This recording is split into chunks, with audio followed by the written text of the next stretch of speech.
Strategy and Terrorism, Countering Global Insurgency. David J. KILCULLEN, Land Warfare Studies Center, Duntroon, Canberra. Abstract. This article suggests that the war on terrorism is actually a campaign against a globalized Islamist. 1. Insurgency. Therefore, counterinsurgency approaches are more relevant to the present conflict than traditional terrorism theory. Indeed, a counterinsurgency approach would generate subtly, but substantially different, policy choices in prosecuting the war against Al-Qaeda. Based on this analysis, the article proposes a strategy of disaggregation that seeks to dismantle, or break, the links in the global jihad.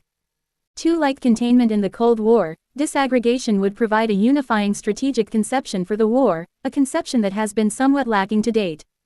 Keywords: terrorism, insurgency, Al-Qaeda, counterterrorism, counterinsurgency. Introduction. When the United States (US) declared a global war on terrorism after the 9/11 attacks, some viewed the whole notion as logically flawed. Francis Fukuyama commented that, terrorism is only a means to an end. In this regard, a war on terrorism makes no more sense than a war on submarines. Such views are irrelevant in a policy sense. The term, war on terrorism, was chosen on political, not analytical grounds. Nevertheless, to win this war we must understand it, neither mistaking it for, nor trying to turn it into, something that is alien to its nature. 3. Those prosecuting the war must clearly distinguish Al-Qaeda and the militant movements it symbolizes, entities that use terrorism, from the tactic of terrorism itself. Correspondence address: Dr. David KILCULLEN, Land Warfare Studies Center, Duntroon, ACT 2600, Australia. Email: david.kilcullen. The Journal of Strategic Studies Volume 28, ISSN 014-2000. Anatomy of the Global Jihad. Osama bin Laden, leader of the World Islamic Front, Al-Qaeda at the base, declared war on the West on the 23rd of February 1998. After 9/11, the senior Al-Qaeda ideologue, Ayman al-Zawahiri, published a strategy for global jihad. Both statements illuminate a global pattern of Islamist militancy. Bin Laden's declaration announced a global war against the US and the broader Western-dominated world order. It issued a fatwa calling for jihad, indicating that bin Laden claimed religious authority necessary to issue a fatwa, and political authority as a Muslim ruler needed to issue a call to jihad. 4 subsequent Al-Qaeda statements refer to bin Laden as the Sheikh or Emir, prince or commander, of the World Islamic Front, staking a claim to authority over a broad united front of Islamist militant fighters worldwide. 5. Zawahiri's statement outlined a two-phase strategy.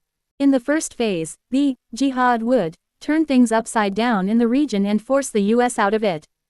This would be followed by the earth-shattering event, which the West trembles at, the establishment of an Islamic caliphate in Egypt.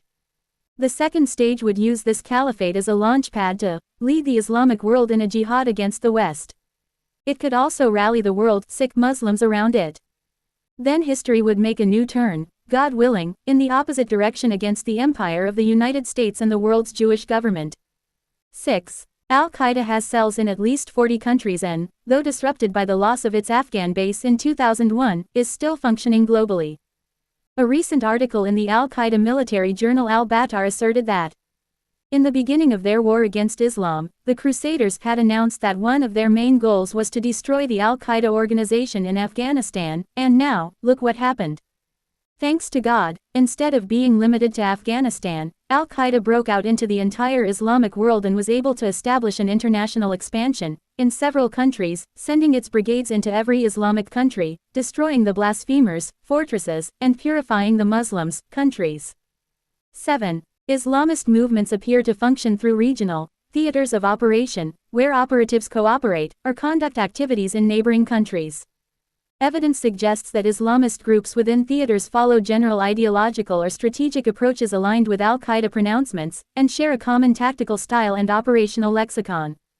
But there is no clear evidence that Al-Qaeda directly controls jihad in each theater. Indeed, rather than a monolithic organization, the global jihad is a much more complex phenomenon. 598 David J. KILCULLEN. 9 principal Islamist theaters have been identified, including the Americas, Western Europe, Australasia, the Iberian Peninsula and Maghreb, Muslim Northwest Africa, the Greater Middle East, East Africa, South and Central Asia, the Caucasus and European Russia, and Southeast Asia. All but the first 3 theaters include active insurgencies. Indeed, there is a greater than 85% correlation between Islamist insurgency and terrorist activity or al-Qaeda presence in a given theater. Except for 9/11 itself, all al-Qaeda-linked terrorist activity has occurred in theaters with ongoing Islamist insurgencies. Not all Islamist insurgency is linked to al-Qaeda, but most al-Qaeda activity occurs in areas of Islamist insurgency. There is also a correlation between the geographical area of the historical caliphate, the broader pan-Islamic caliphate sought by al-Qaeda, which never fully existed in a historical sense, and Islamist insurgency. A glance at a map of current Islamist insurgencies, Figure 1, shows that virtually all are on the fringes of the historical caliphate or on the civilizational frontier between the caliphate and surrounding non-Islamic peoples. This seems to indicate that al-Qaeda is executing the strategy outlined by Zawahiri, of re-establishing an Islamic caliphate, then using this as a springboard to extend jihadist control over the globe. The reality is much more complex. But there is clearly a global spread. Figure 1. Insurgencies, Terrorism and the Caliphate. Sources: Insurgency and Terrorism data from Patterns of Global Terrorism 2004. Boundary of the Islamic World from upenn.edu. 143 rupees per map 6, JPG. Countering Global Insurgency 599 of Islamist movements seeking to overturn the existing Western-dominated world order and replace it with a jihadist vision, through subversion, terrorism and insurgency. Of Islamist movements seeking to overturn the existing Western-dominated world order and replace it with a jihadist vision, through subversion, terrorism and insurgency. Links between theaters. These theaters, and groups within them, are connected through a nested series of links into an aggregated pattern of global jihad. Links include common ideologies, shared languages, cultures and a common Islamic faith. 8. Moreover, as these groups originate from specific subcultures within Islam, they share a common sense of alienation from mainstream traditions of political moderation. 9. The personal histories of individuals across the jihad movements are also closely linked. Many fought the Soviets together in Afghanistan. Many studied under Wahhabi clerics in Saudi Arabia and maintain relationships with these mentors. Later generations of Mujahideen fought together in Kosovo, Bosnia or Chechnya. Many went to school together, fought together in sectarian conflicts and trained together in terrorist camps. Webs of friendship and networks of mutual obligation stretch worldwide between and among groups. Unsurprisingly, many members of the global jihad are related by birth or marriage. Alliances between groups are cemented by marriage, as in the marriage of Osama bin Laden to the daughter of Taliban leader Mullah Omar. Sons of jihadists often follow their fathers, and widows often avenge their husbands by becoming suicide bombers.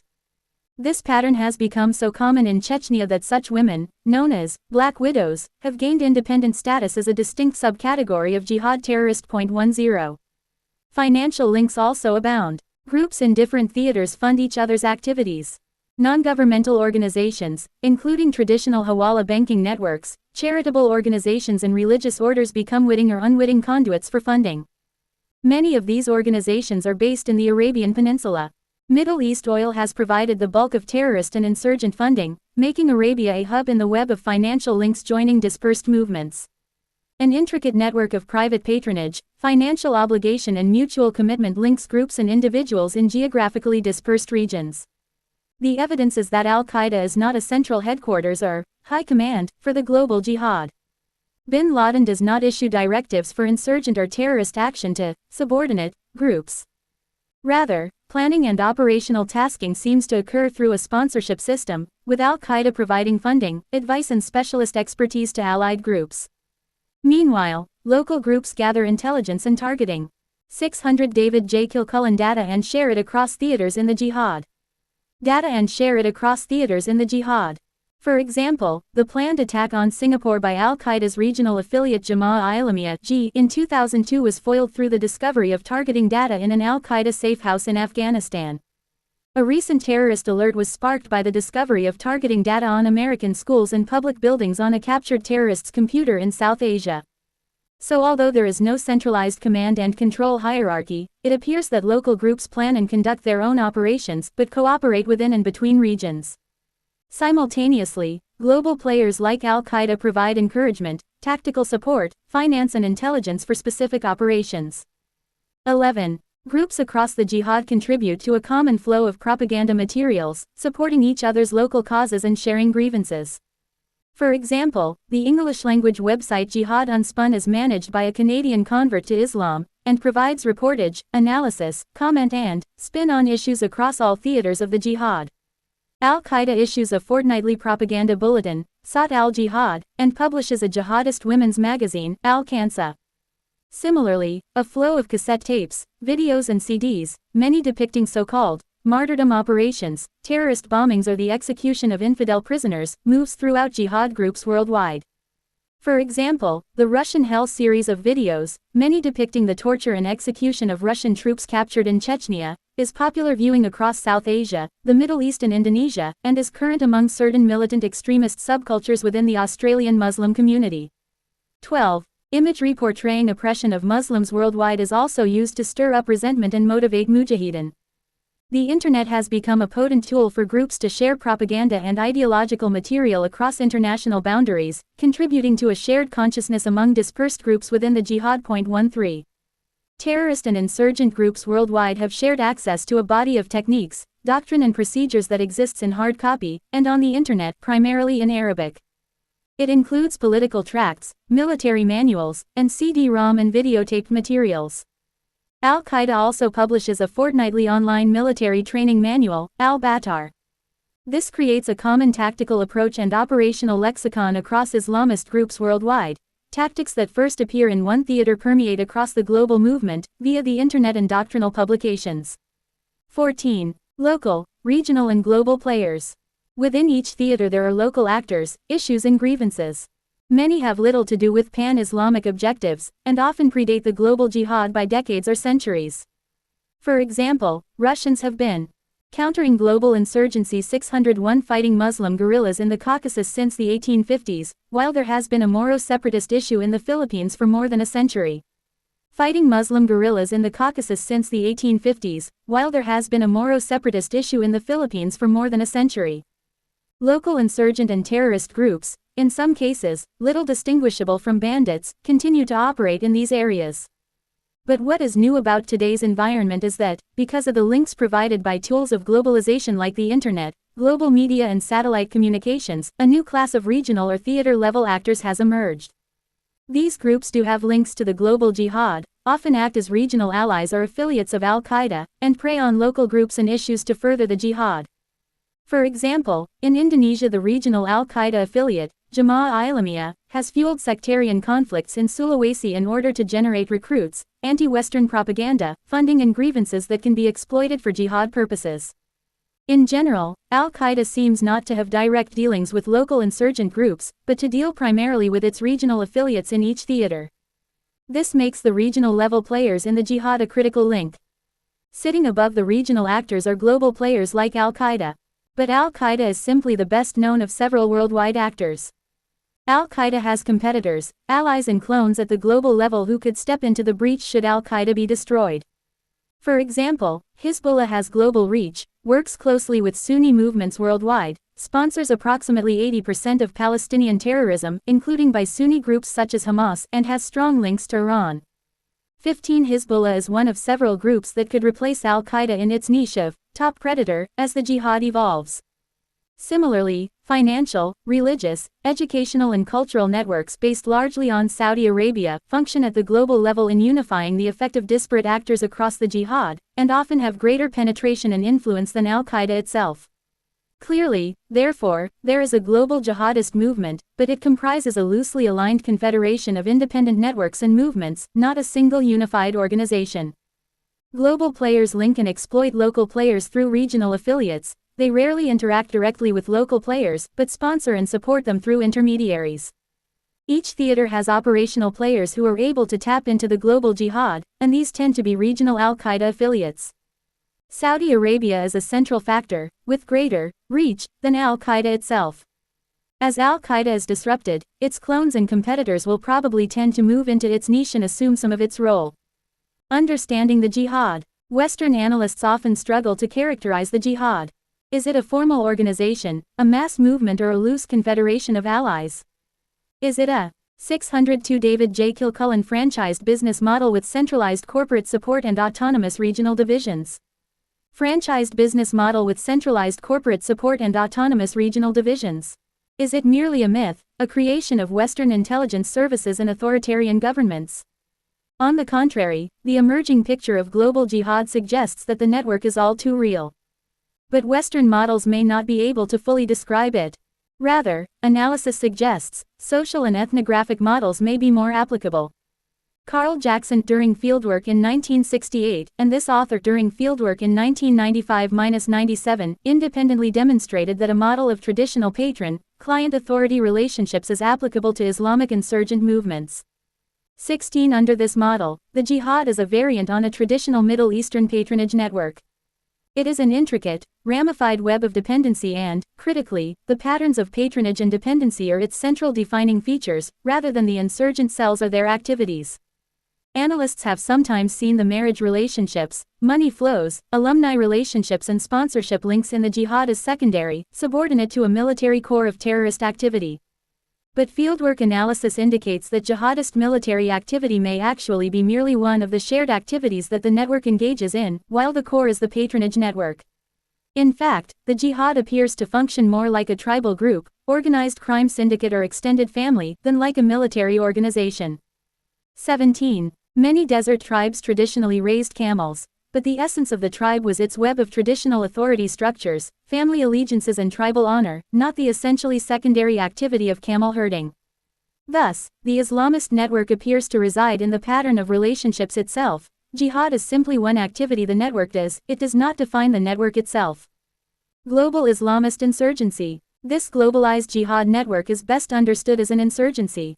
Insurgency can be defined as a popular movement that seeks to overthrow the status quo through subversion, political activity, insurrection, armed conflict and terrorism.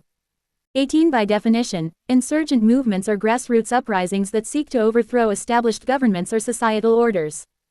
They are popular uprisings that employ subversion, guerrilla tactics and terrorism against the established power of states and conventional military forces. Many, including the Islamist jihad, draw their foot soldiers from deprived socio-economic groups and their leadership from alienated, radicalized elites. Conversely, terrorism can be defined as politically motivated violence against non-combatants with the intention to coerce through fear, and is in the tactical repertoire of virtually every insurgency. Terrorism is a component in virtually all insurgencies, and insurgent. Countering global insurgency 603 objectives, that is, a desire to change the status quo through subversion and violence, lie behind almost all terrorism. Objectives, that is, a desire to change the status quo through subversion and violence, lie behind almost all terrorism.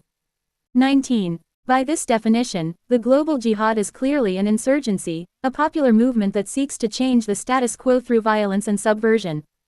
But whereas traditional insurgencies sought to overthrow established governments or social orders in one state or district, this insurgency seeks to transform the entire Islamic world and remake its relationship with the rest of the globe. It looks back to a golden age, seeking to re-establish a caliphate throughout the Muslim world and, ultimately, expand the realm of Islam, Dar al-Islam, to all human society. 20 The scale of the Islamists' agenda is new, but their grievances and methods would be familiar to any insurgent in history. The jihad is, therefore, a global insurgency. Al-Qaeda and similar groups feed on local grievances, integrate them into broader ideologies, and link disparate conflicts through globalized communications, finances and technology. In this, Al-Qaeda resembles the Communist Internationale of the 20th century, a holding company and clearinghouse for world revolution. But whereas the Comintern was a state-sponsored support organization for local revolutions and insurgencies, the global jihad is itself an insurgent movement. Moreover, whereas the Comintern was sponsored by the Soviet Union, the Islamist jihad seeks to form the basis for a new supranational state. Thus the distinguishing feature of the jihadists is not their use of terrorism, a tactic they share with dozens of movements worldwide. Rather, it is that they represent a global insurgency, which, like other insurgent movements, uses terrorism, subversion, propaganda and open warfare. Competing paradigms, terrorism and insurgency. The study of terrorism, as an academic discipline, emerged in the 1970s in response to the growing phenomenon of international terrorism.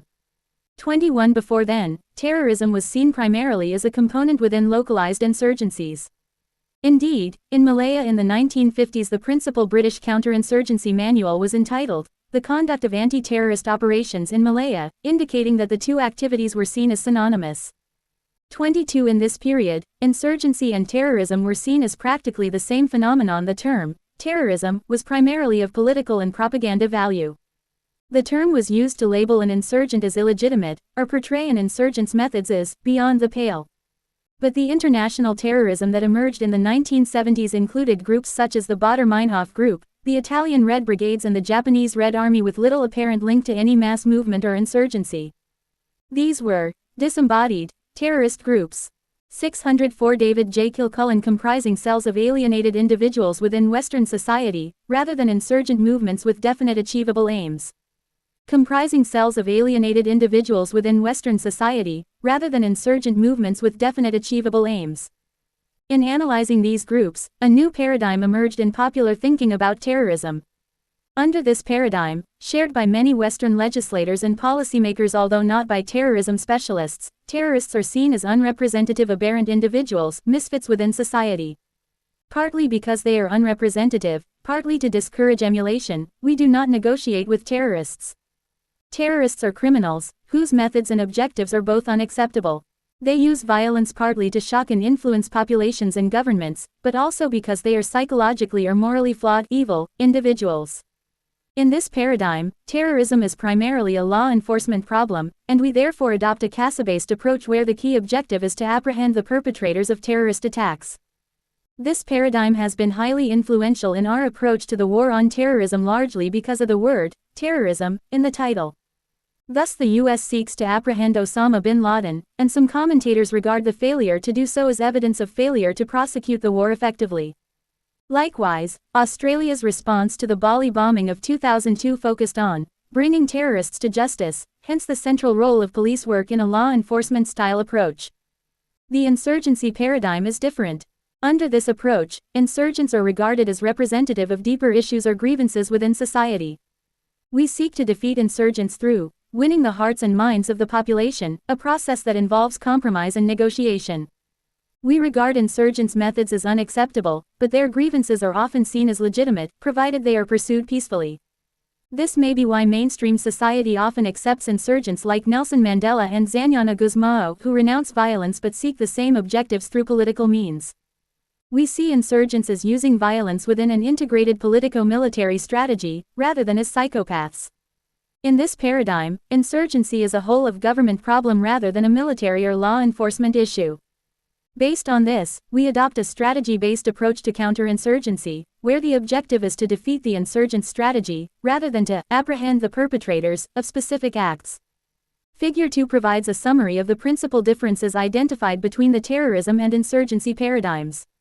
However, as noted, the terrorism paradigm largely represents a popular stereotype, not the views of most specialist analysts who tend to regard terrorism as a subset or subcategory of insurgency. The insurgency paradigm supports a different interpretation of the current war than does the terrorism paradigm. Indeed, actions in countering global insurgency 605. The war appear disparate if viewed through a terrorism paradigm. Some, like international law enforcement cooperation and actions to counter terrorist financing, fit the terrorism paradigm neatly, while others, the Iraq War, counterproliferation initiatives, building influence in Central Asia, policies toward North Korea and Iran, appear unrelated to an anti-terrorism agenda. However, viewed through the lens of counterinsurgency, these actions fit neatly into three streams of classical counterinsurgency: pacification, winning hearts and minds, and the denial of sanctuary and external sponsorship. If the war on terrorism is a global insurgency, then the counterinsurgency paradigm, which includes action against terrorism as a subset of insurgency, is a better mental model for the war than is counterterrorism. Indeed, the key to defeating global jihad may not lie in traditional counterterrorism, police work, intelligence, special operations or security measures at all. Instead, counterinsurgency theory may provide the most useful insights. Counterinsurgency redux.